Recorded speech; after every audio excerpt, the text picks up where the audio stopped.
ভবিষ্যৎ নিয়ে যে আগে থেকেই ভাবতে জানে সে কখনো হঠাৎ করেই ভেঙে পড়বে না।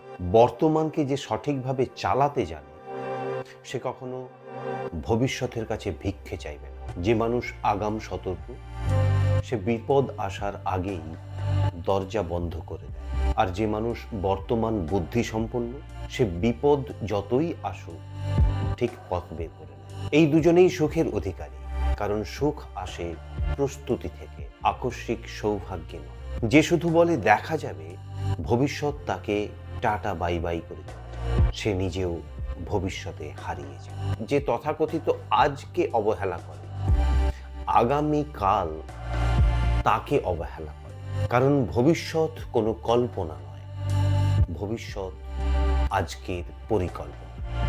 আপনার ভবিষ্যৎ আজকের পরিকল্পনা, আজকের সিদ্ধান্ত।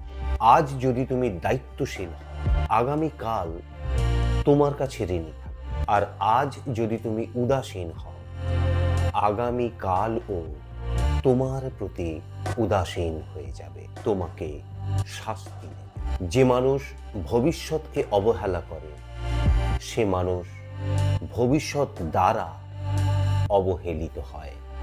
ভবিষ্যৎ তাকে হারিয়ে দেয়, ভবিষ্যৎ তাকে ভুলিয়ে দেয়, ভবিষ্যৎ তাকে নিশ্চিহ্ন করে দেয়। তাই আগাম চিন্তা করো, বর্তমানে পরিকল্পনা গ্রহণ করো, বর্তমানে বাঁচো আগামীকালকের জন্য।